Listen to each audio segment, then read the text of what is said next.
Hello and good afternoon. This is the elementary class in the afternoon, AM language. The time is 3:30, just gone 3:30, and I'm going to share the lesson online so more people can join us.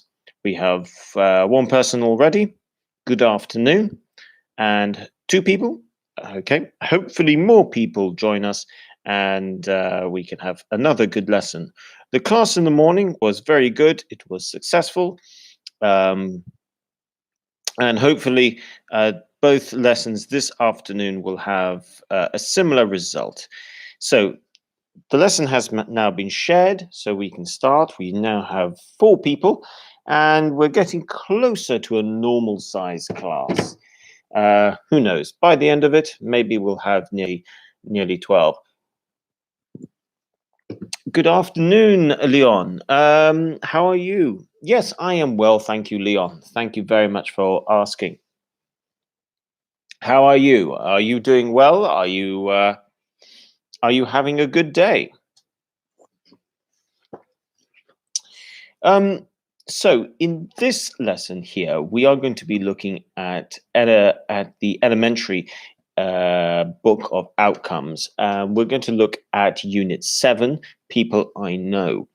Let me know what level you are in the comment section, in the live chat. Let me know what level you are. If I speak too quickly, too fast, please let me know in the live chat as well. I have to say, one of the problems during this period of lockdown, other than, I mean, it's a lovely day today in Malta. It's a really sunny day. It's the sort of day you probably want to go outside and be be outdoors. Leon, I'm fine. Yes, it is a good day. Don't forget, it is. It is a good day. It is a good day. Yeah, it is a good day today. The weather's great. Um, if you have space outside, then you can definitely do some exercise. If you only have a small balcony, it could be a bit difficult. Good afternoon, Isabella. Thank you very much for joining us. Um, yes, I was just saying the other thing during the lockdown. At the moment, I could do with a haircut at the moment. I'll have to try. Maybe I should go like end up like in Prison Break. Just get a razor and just go just shave it. Not no, I won't shave it off. Anyway, let's see. Marcella. Marcella's back. Good morning and good afternoon. You are intermediate. Intermediate class tomorrow. Sorry, that's your question. Yes, tomorrow is the intermediate, upper intermediate, and IELTS class. So definitely join us for tomorrow. But you are welcome to be a part of this class as well. There's always something to learn. There is always something to learn. What I will do is I will also go through and I will show you synonyms of words. So whenever we look at a new word, I will tell you the synonym, and we can always have a look at the opposite as well, the antonym. In today's lesson, we are going to look at people I know. So we're going to look at language that we can use when talking about our families. This will consist of not just your immediate family, which is your mum, dad, brothers, and sisters, but this will also help us to look at language we need to know when we're talking about the wider family, such as your grandparents, your cousins, and maybe other names that other words we would need to use for certain family members. In terms of grammar, we will look at how to use the auxiliary verb correctly as well. So here we're looking at the type of auxiliary verbs like be and do, for example. So we will have a look at that as well. And we will try to develop this in a conversation. If we have time, we will then move on to further along, and we might have time to look at some grammar as well, further grammar, except we'd have to look at something along the lines of have to and don't have to, and how we can expand on this terminology. So let's begin. If you have any questions during the lesson, please feel free to ask. Now, let's begin with the first one, okay? If you do have the outcomes book of elementary, we are on page 60, unit 7. Now, the first word that we can look at is the word clever. Now, I'm just going to write this in here. Okay, clever. With clever, one of the things we need to think about when we use this term clever is some of the synonyms that go with being clever. Okay, it is an adjective, so we can say I am clever or she is clever, but other words for clever can be words such as smart, intelligent, clever, smart, and yes, intelligent. I think those are three good words we can use when we're trying to talk about the intelligence of someone. Now, if you want to know the preposition of clever, we need to think of a context, such as your area. So, for instance, she is clever. She is clever when it comes to computers, for example. So we have this way of using clever because you can be clever in one subject, but not necessarily brilliant. Marcella used the word brilliant. Brilliant. You can be brilliant in an area, yes. So we could say she is clever when it comes to computers. She is clever when it comes to medicine. He is clever when it comes to business, for example. So we've got this linking phrase, when it comes to. When it comes to. And this way, it helps you to give a context of the word clever. What do we mean? Now, in a simpler way, we can also say, let's say he, for instance, he is a clever person. Now, because I've got person, which is a noun, because when I use an adjective, I can use an adjective before a noun. But if I'm using a noun, I need to know if I'm using the plural or the singular. So when I'm going for a singular noun, I need to go with the following. I have my subject. I then have my verb to be, which in this case is, and then I have to have an article. I have to have an article because my sentence is ending with a preposition. Sorry, with because my sentence is ending with a noun. So a or an or the, no, in this case a or an, plus adjective plus object noun. Okay, so he is a clever person. And this is the same if I use she is a smart woman.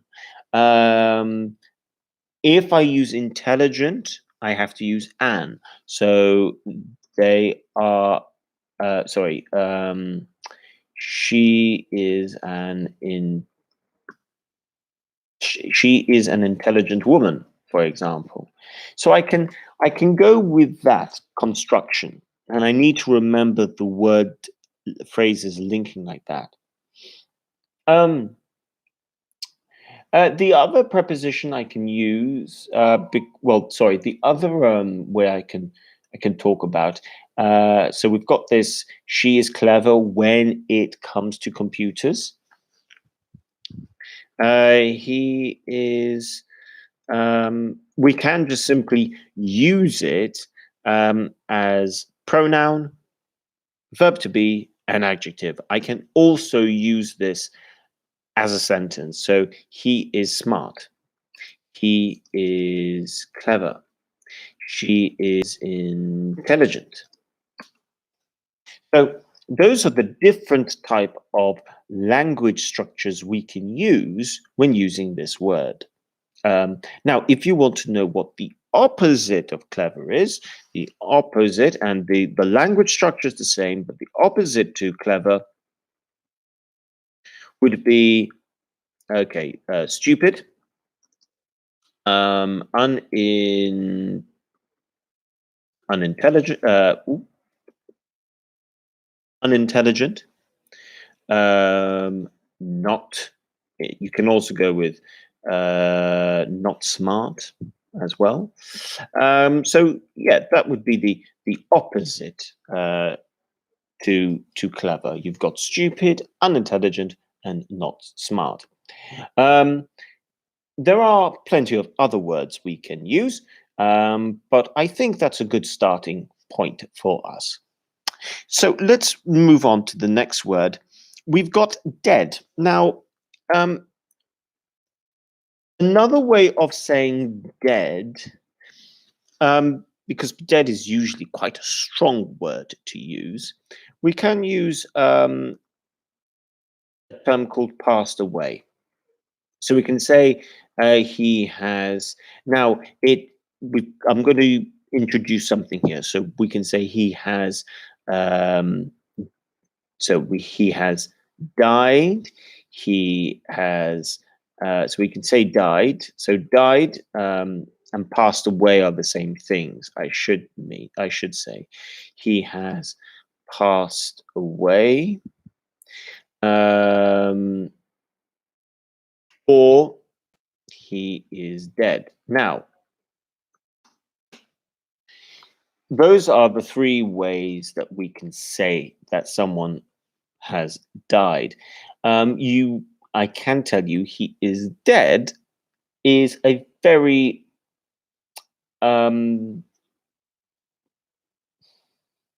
I wouldn't use that to tell if someone if you're talking to someone and you know that someone that they loved has died, I would not go for the present simple he is dead. It's not grammatically wrong. It's just a question of which is the best way of telling someone that they know has died. And I would say he has passed away is probably the better of the two options. And you can also add an adverb if you want to. For instance, she has sadly passed away. So those are your alternatives. Next one, do some housework. The important thing with housework when we are talking about housework is the verb do. You do housework. I would say that's the most important thing there. And it's the same with washing. So you don't make housework and you don't make washing. You do housework, you do the washing. If we look at an example, okay, if you look at over here, you've got number 10 and number 11. The 11 here is actually laundry. The person does laundry, but you can also say the person's doing the washing. And it's the same over here. This is housework here. So it's important to remember to do. You do that. Feed the dog. Feed the dog. Feed the dog over here. When we use feed, when we're talking about our pets, like if I say I need to feed the dog, I'm really saying I need to give the dog its food. That's what I am really saying. So that's what the word feed means, is to give a dog food. Now, there are other ways of using feed in a wider context when it comes to animals eating, but at the basic level, and the most important way to know how to use the word feed is to feed a dog. I need to feed the dog. Next, we have husband. Obviously, we know that husband is the opposite to wife. So you have husband and wife. This is a good one here. Look after children. Look after children. Now, if you look after someone, okay, um, you another way of saying it is to take care of someone. So take care of the children. Look after the children. Watch the children. All of these, you've got three ways of talking about someone being responsible for the safety of the children in this sentence. So you've got you've got take care of the children, look after the children, and watch the children. And we can use this in different contexts with family. You can say take care of uh, take care of my grandmother. Can you look after my aunt? Can you watch my father? So, all of these verbs here, we are simply talking about making sure that someone is going to make sure that our family member is safe and okay. Next, we've got male and female, masculine, feminine. Um, we've got nursery school. Nursery is for children, very, very, very, very young children. This would be, let's see, probably in this case, it's probably 4 over here. But nursery is where very, very young children go instead of school. Um, Old friends, well, these are friends that you have known for a very long time. This is a good one. Repair a car. Repair a car.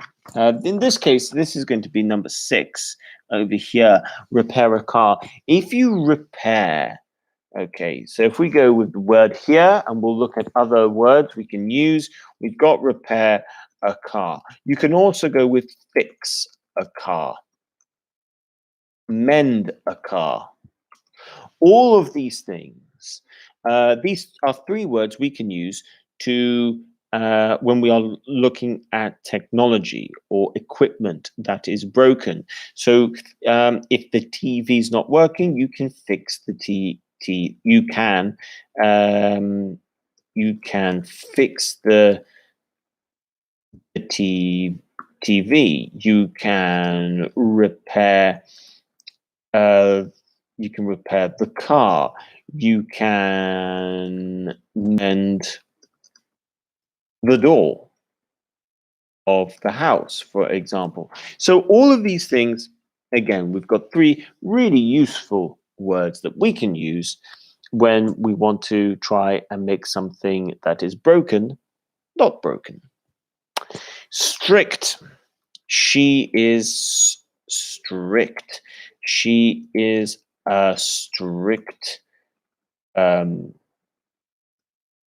teacher. Strict simply means, let's say, strong. In when it comes to managing people. So If, for instance, strict is very much when there is a rule and it is to do with rules. And when someone is strong at making sure people follow the rules. So you might have some teachers which are very strict and tell you and don't give you a lot of freedom. You can have strict parents. You might be strict with your brother, your sister. So here you follow something. You follow the rules. So strict is to uh, follow the rules closely. So that is what we mean by being strict. Surprised. My mum is strict in her food. Do you mean like a diet? Because if it's a diet, then yes, you can do that. My mum is strict with her diet. I should add, with is the preposition of strict. Strict with, and then noun. With is the preposition of strict. So you can be strict with your diet, you can be strict with your son, your daughter, your parents, your students, you can be strict with yourself. Now, surprised. Oh, am I forgetting anything before I move on? That's a point.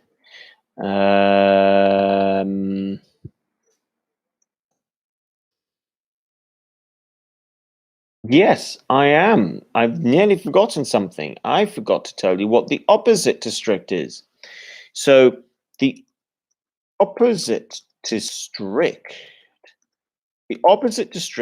is, we take this from French actually, and the pronunciation is lenient. Lenient. She is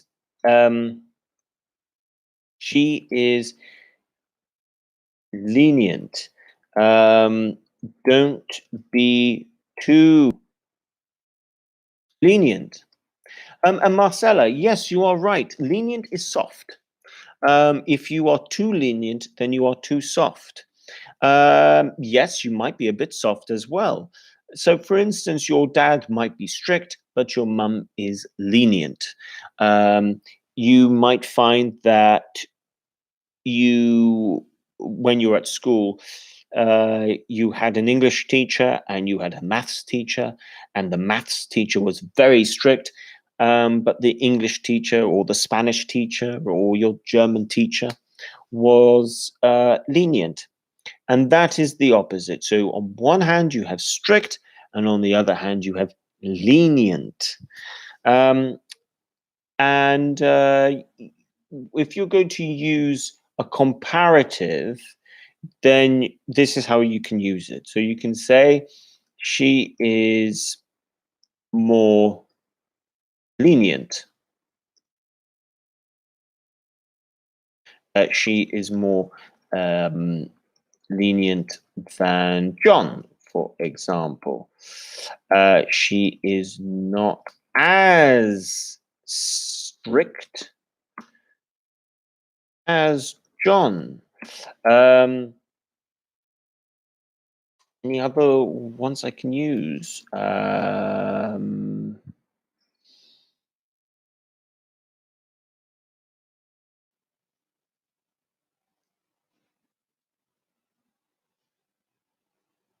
Okay, so what we stricter, that's it. She is stricter. You can also say she is more strict. It has the same meaning. Grammatically speaking, to use the term stricter, or it is grammatically correct. And in the UK, we would use stricter, for example. But outside the UK, you probably will hear people use more strict than stricter. I think, if I'm not mistaken, in the US, they like to say more strict instead of stricter. So both can be acceptable, but if you're going to stick to UK English, it's meant to be stricter. Okay, so let's move on. Surprised.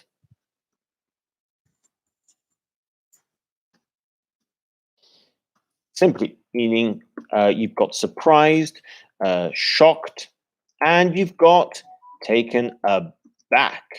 Now, it depends.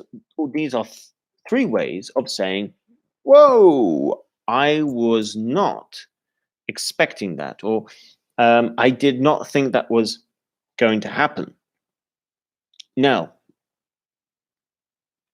I should say taken aback is usually negative.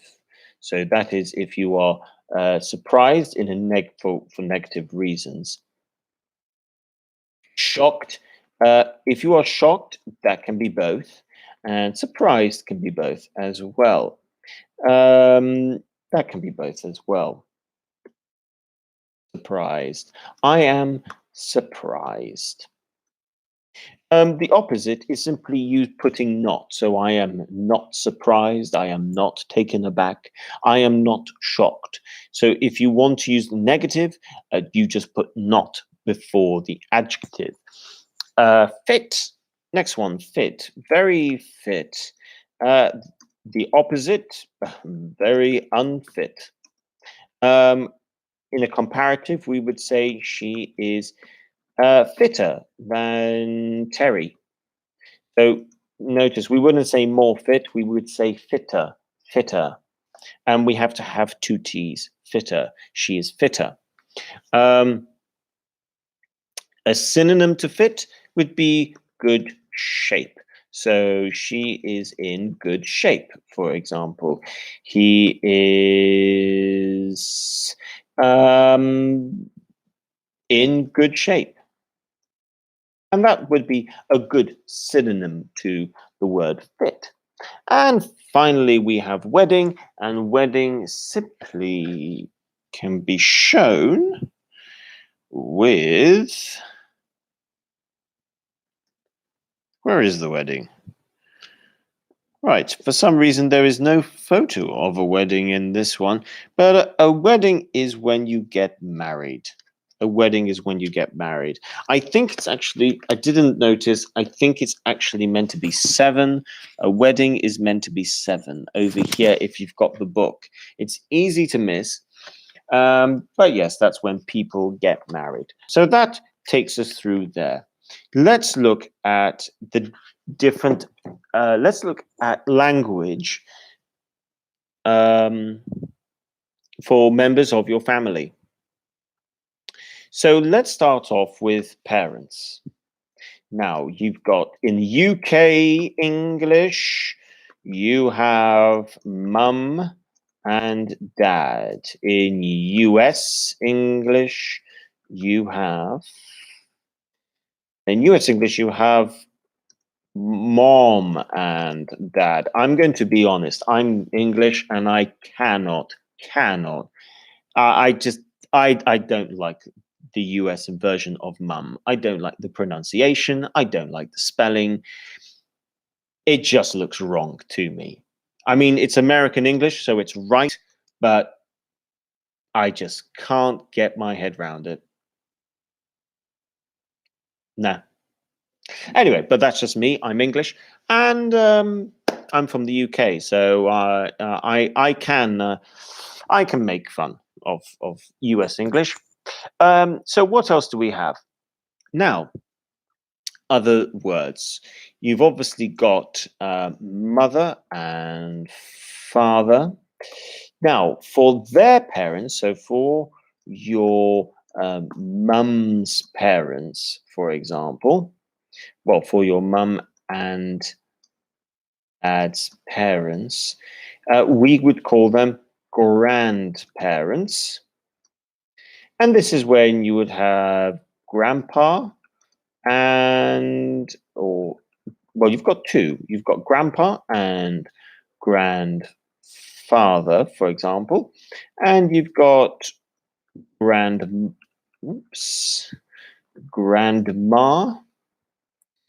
and grandmother.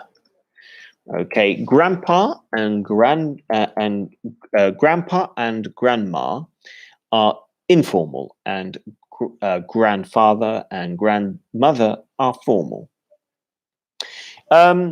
If you want to go one further, so if you want to talk about your grandparents' parents, then you start using the word great. So great grandparents, and you just have to add great before. So great grandmother, great grandfather, and that's how you go up the line. Now, you then have sister, which is female, and you have brother, which is male. Now, your brother and sister are called siblings. Siblings. So the question can be, do you have any brothers or sisters? You can also ask this question by saying, do you have any siblings? Do you have any siblings? So that is what we mean. A sibling is a brother or sister. You then have, on the male side of things, you have son, for example, and female, you have daughter. Again, on the male side of things, if you are looking at the little thing over here, again, if you're looking at let's say your mother's siblings, okay, if you're looking at your mother's siblings, mother's siblings, you've got aunt, which is female, and you will have uncle, which is male.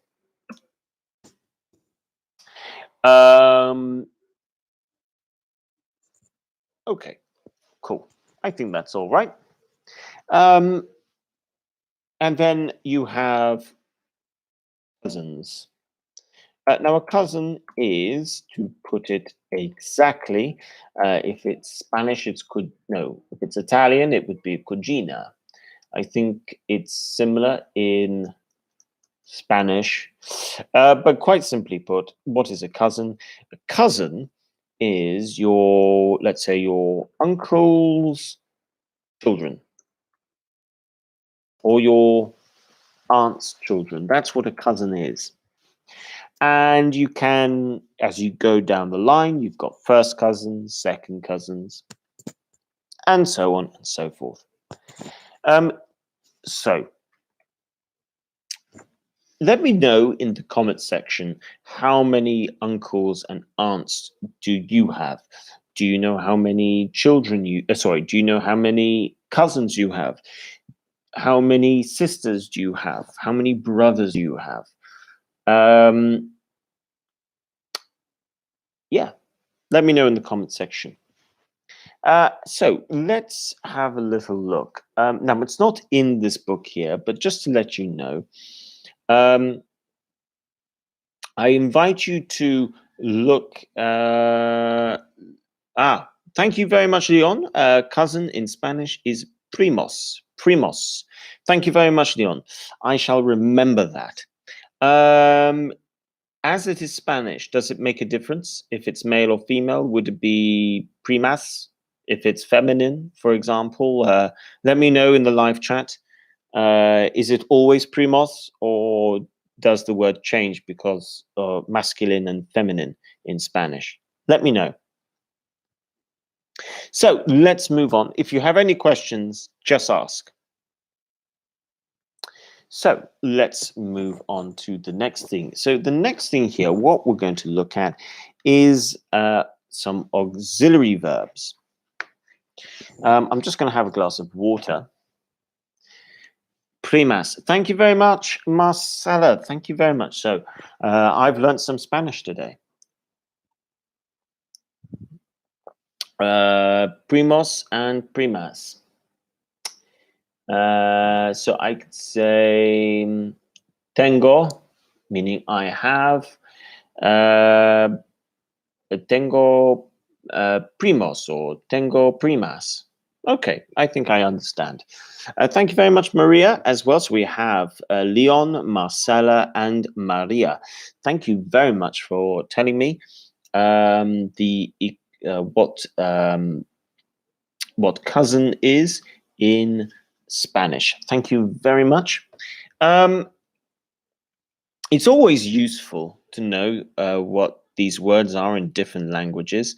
And you can all speak English better than I can speak a second language. I am not good when it comes to actually learning languages. I need to get better at learning languages. I tried to learn Italian. I needed to do better, though. I then forgot my Italian. I then tried to learn Spanish, but I forgot. I didn't actually really start either. So I need to learn Spanish. I think I would like to learn Spanish. It's a really useful language to know.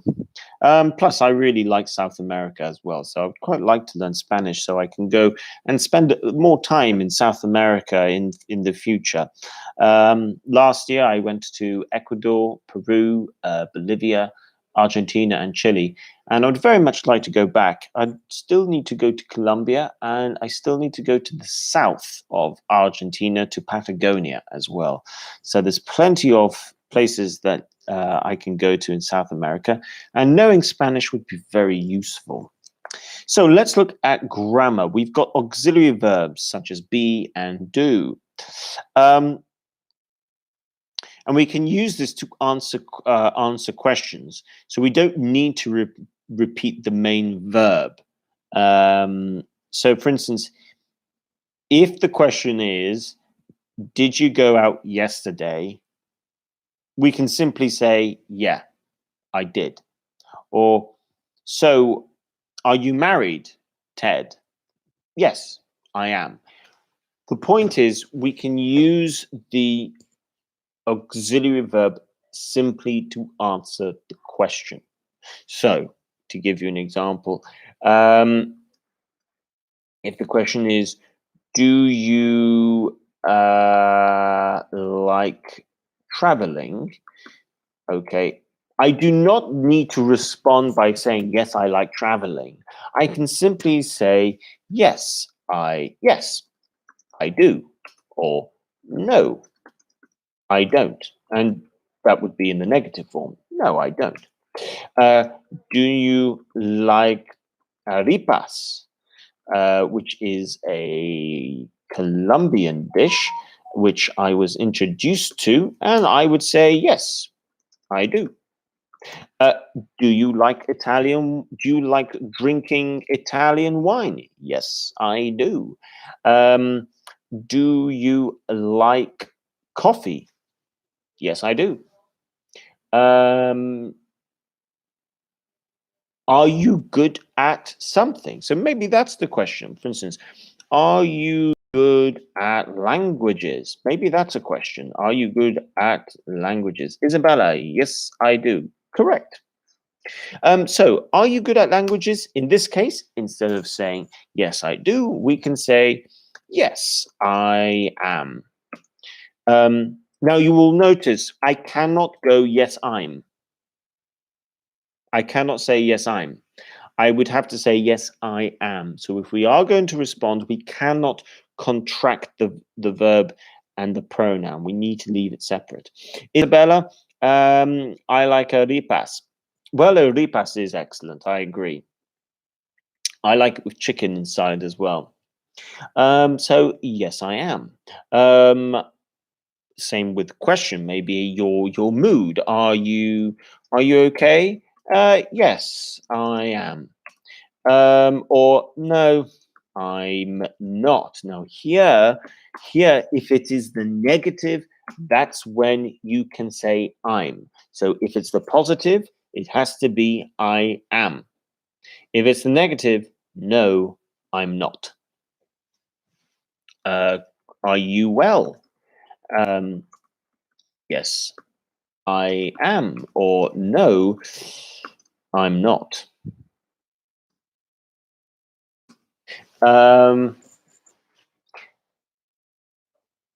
And also about ability. So, for instance, can you play football?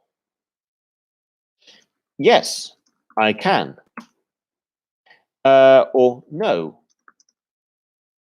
I can't. We can even use other modal verbs, such as yes, but I shouldn't, for example. So, do you smoke?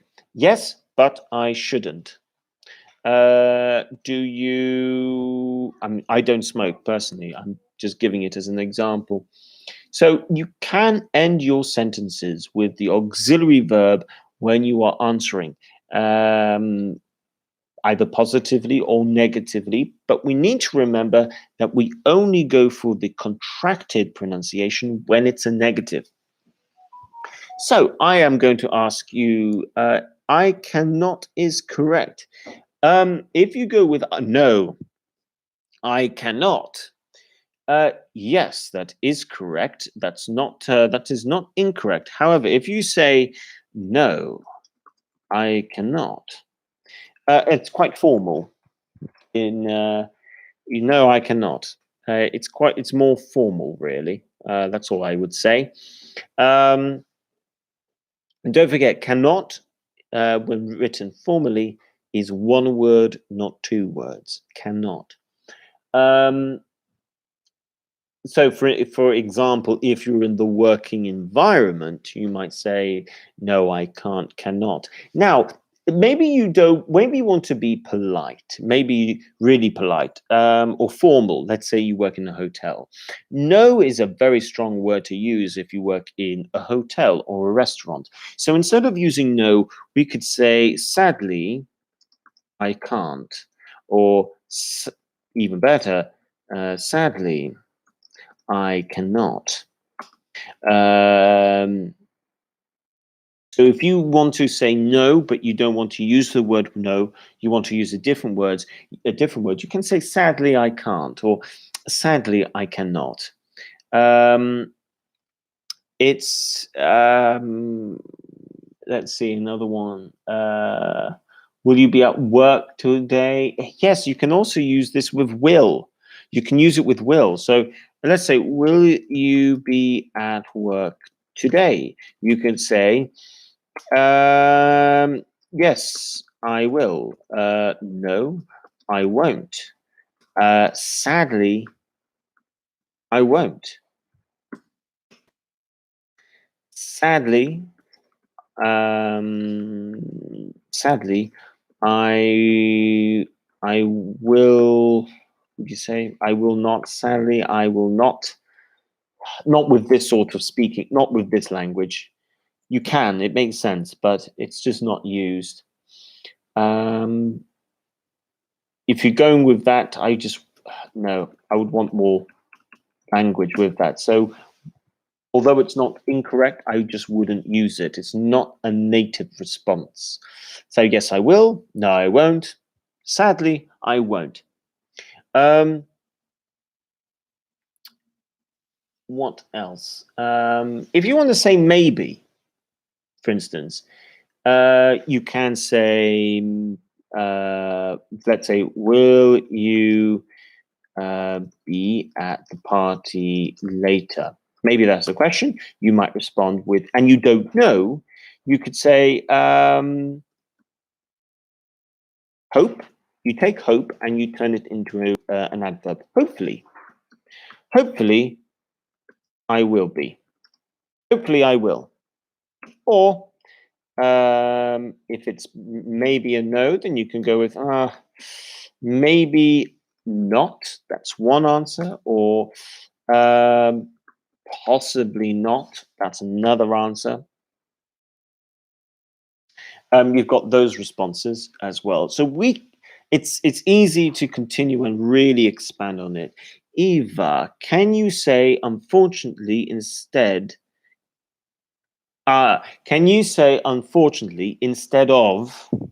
Don't forget the preposition of instead is of. Instead of.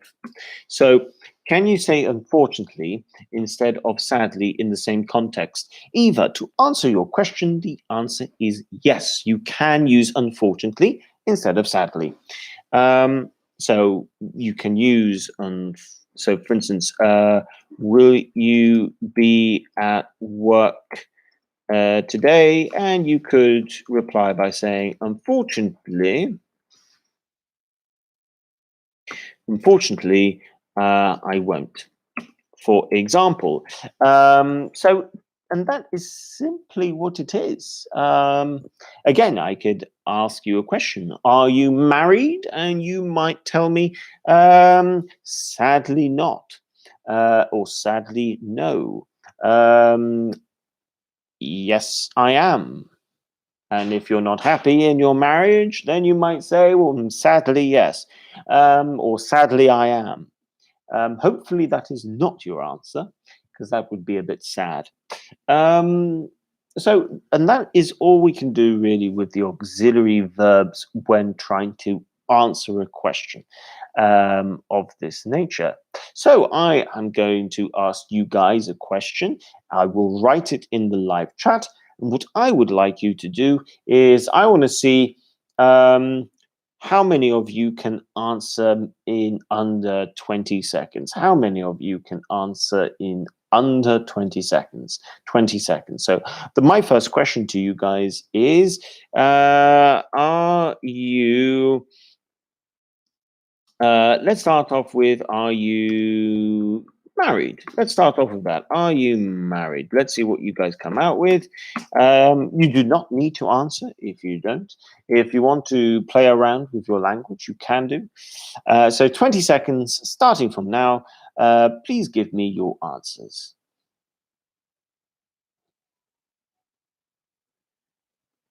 Like I said, you can play around with unfortunately not or sadly no. Fortunately, fortunately, fortunately, I'm not. For those of you who don't know, fortunately is a positive. It's positive. It's a bit like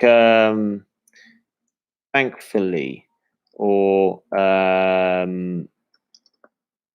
luckily, for example. We've got another answer. Yes, I am. Congratulations to you for being married. I hope you're happy. No, I am the next person. No, I'm not. Okay, excellent. Let me ask you a different question. We shall ask.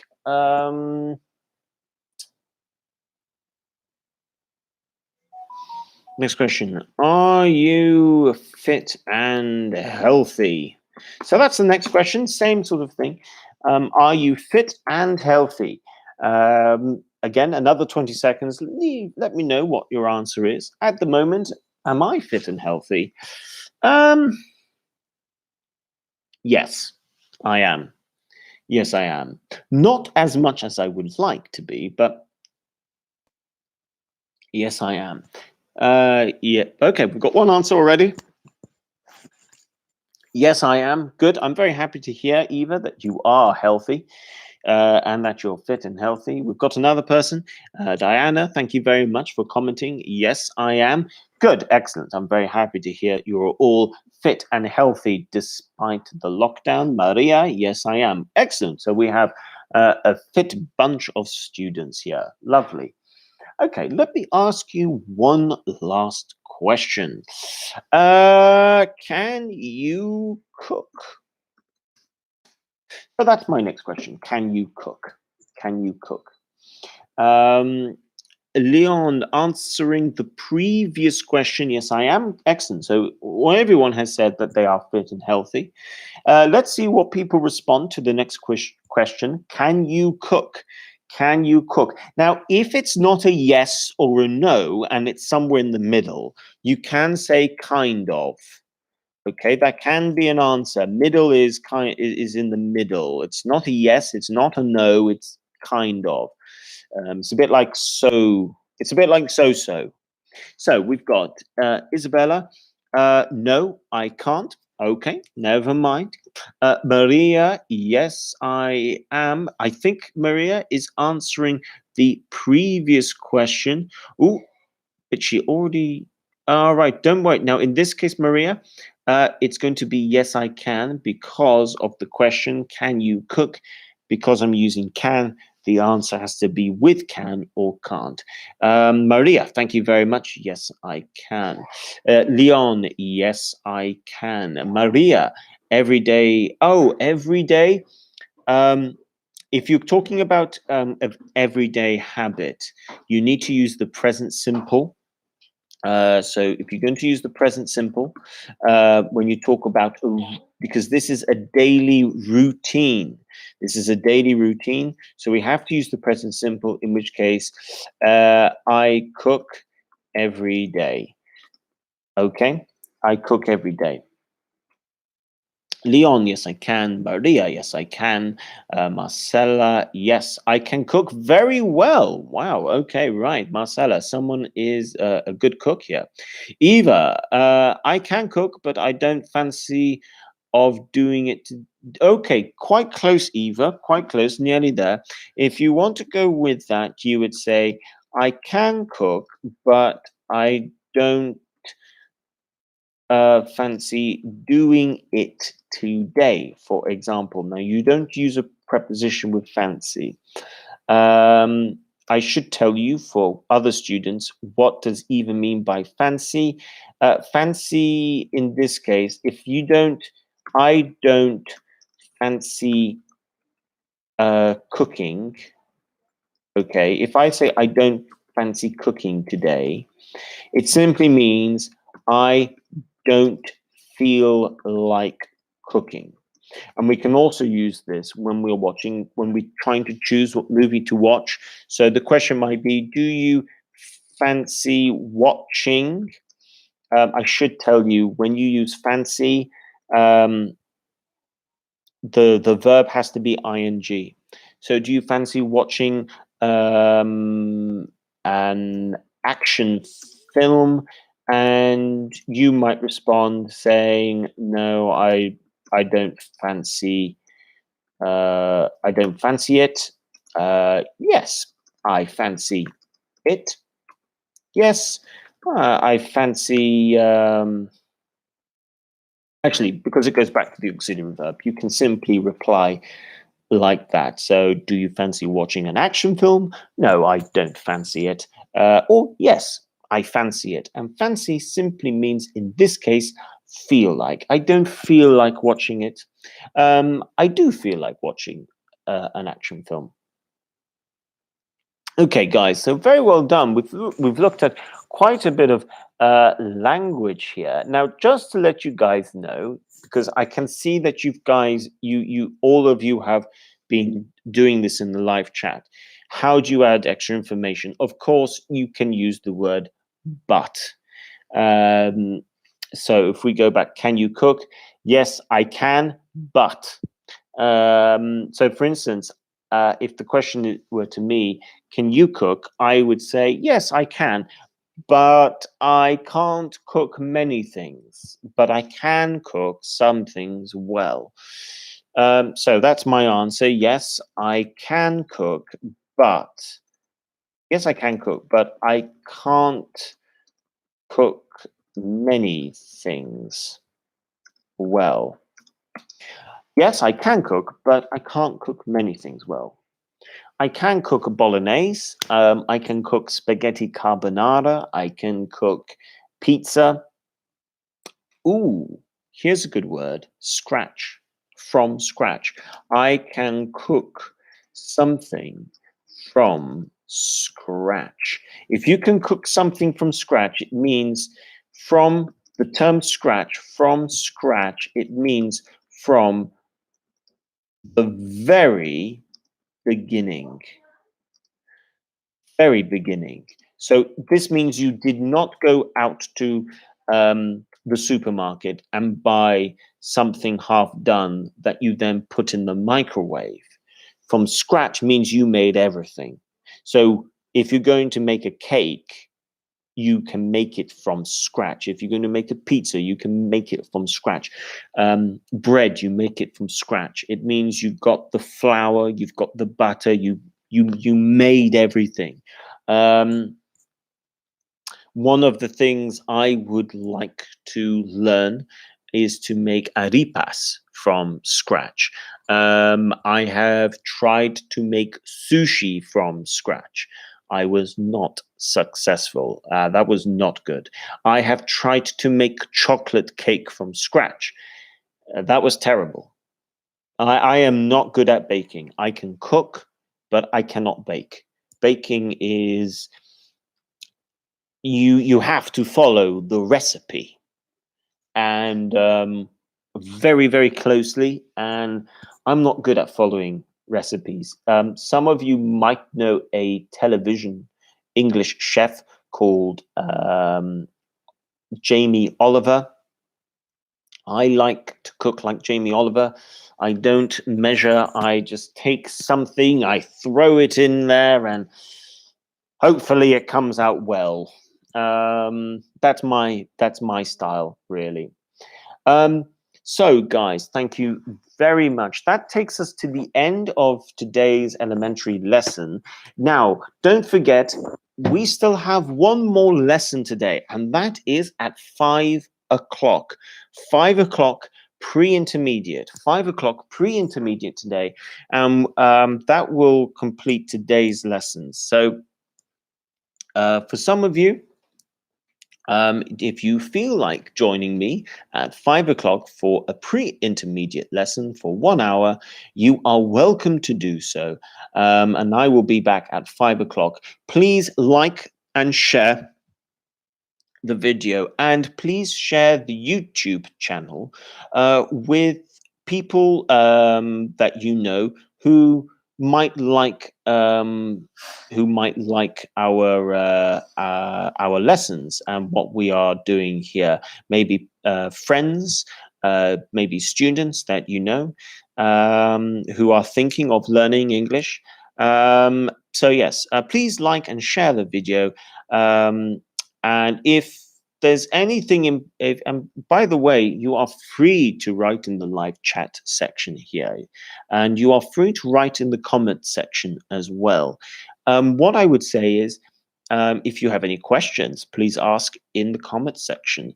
If you want to write, if you want to show me what you guys are trying to do, if you're trying to write some things, just let me know.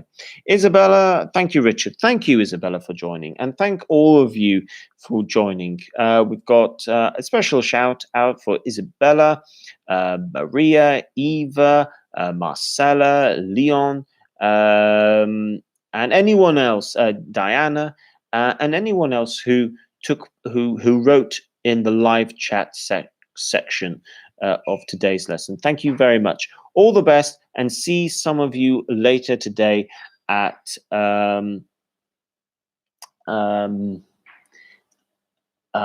o'clock. Yes, see you guys at 5 o'clock. Diana says thank you. Thank you. Marcella, thanks very much for this time. Maria, see you at 5 p.m. Maria, I will see you as well at 5 p.m. Bye for now, everyone.